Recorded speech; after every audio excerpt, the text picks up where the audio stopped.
सैनिक ने वास्तव में एक टैंक पर रॉकेट लॉन्चर से फायर किया। बैल संचालक के संकेत देते ही दोनों पक्षों ने एक साथ गोली चलाई। अंत में टैंक का बैरल मुड़ गया। अंधेरे की आड़ में यह चुपचाप खिसक गया। अगली सुबह उत्तर कोरिया के एक नौसिखिए सैनिक ने टैंक का व्यूइंग स्कोप खोला। यह सुनिश्चित करने के बाद कि क्षेत्र साफ है, वो शौच के लिए बाहर निकला। तभी उसने देखा कि बैरल 5 डिग्री के कोण पर मुड़ा हुआ था। नौसिखिए का दिल टूट गया। उसने एक लकड़ी की छड़ी उठाई और बैरल को सीधा करने की कोशिश की, लेकिन कई कोशिशों के बाद भी कुछ नहीं बदला। इसलिए उसने टैंक चलाने और बदला लेने का फैसला किया। वो मुश्किल से कुछ दूर गया था जब उसने देखा कि सहयोगी सैनिक मदद मांग रहे हैं। वो मदद करने के लिए दौड़ा, लेकिन एक अनुभवी दक्षिण कोरियाई सैनिक ने उसे पकड़ लिया।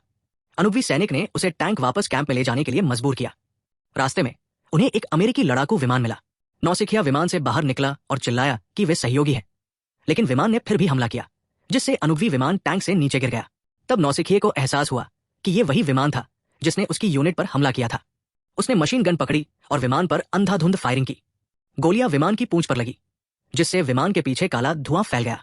विमान दुर्घटनाग्रस्त होकर पास के एक मैदान में जा गिरा। नौसिखिया विमान ने उसका पीछा किया, लेकिन विमान ने मुड़कर फिर से भागने की कोशिश की।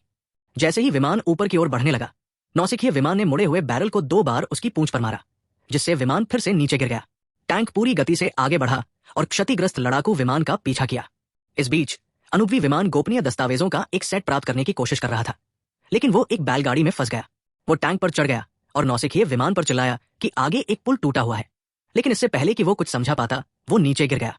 तभी जेट पुल से टकरा गया। नौसिखिए ने ब्रेक लगाए। टैंक ठीक समय पर रुक गया। उसका अगला हिस्सा किनारे पर लटक रहा था। नौसिखिए ने टैंक को वापस खींचने के लिए अपनी पूरी ताकत लगा दी, लेकिन वो बजट में नहीं आ सका।